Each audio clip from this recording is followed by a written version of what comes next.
আকাশে সন্দেহজনক কোনো উড়ন্ত বস্তু বা ড্রোন নজরে এলে কি করতে হবে সে বিষয়ে জনসাধারণকে সতর্ক করে একটি বিশেষ নির্দেশনা জারি করেছে ওমান সরকার। প্রকাশিত এক নির্দেশিকায় এ সংক্রান্ত জরুরি, করণীয় ও বর্জনীয় দিকগুলো তুলে ধরা হয়েছে।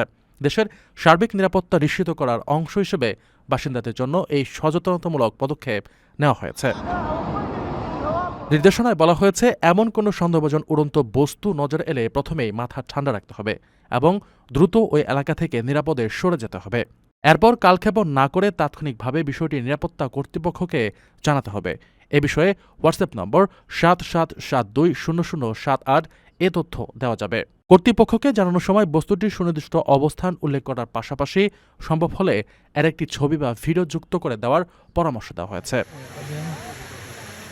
নিরাপত্তার স্বার্থে সাধারণ মানুষকে কোনোভাবেই সামাজিক যোগাযোগ মাধ্যমে এ সংক্রান্ত কোনো তথ্য শেয়ার না করতে নিষেধ করা হয়েছে। পাশাপাশি সব ধরনের গুজব এড়িয়ে কেবল সরকারি ও নির্ভরযোগ্য সূত্রের তথ্যের উপর আস্থা রাখার আহ্বান জানিয়েছে ওমান সরকার। একটি সন্দেহভাজন ড্রোন কিভাবে চেনা যাবে তারও কিছু পরিষ্কার লক্ষণ নির্দেশিকায় উল্লেখ করা হয়েছে। এতে বলা হয়েছে, এ ধরনের ড্রোন বা উড়ন্ত বস্তু সাধারণত অনেক বেশি শব্দ করে এবং খুব ধীর গতিতে চলে। এগুলো ভূপৃষ্ঠের অনেক নিচ দিয়ে ওড়ে এবং সাধারণ উড়োজাহাজের মতো এগুলোতে কোনো প্রচলিত বাতি নাও থাকতে পারে।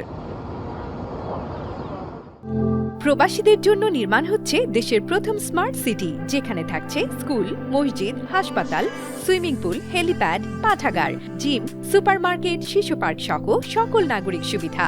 মাত্র ৩০ লাখ টাকা বিনিয়োগে মিলছে আকর্ষণীয় ফ্ল্যাট। প্লাটিনাম ইনভেস্টরদের জন্য ঢাকা বিমানবন্দরে ভিআইপি প্রোটোকল সুবিধা। বিস্তারিত জানতে যোগাযোগ করুন স্ক্রিনে দেয়া হোয়াটসঅ্যাপ অথবা ইমো নাম্বারে।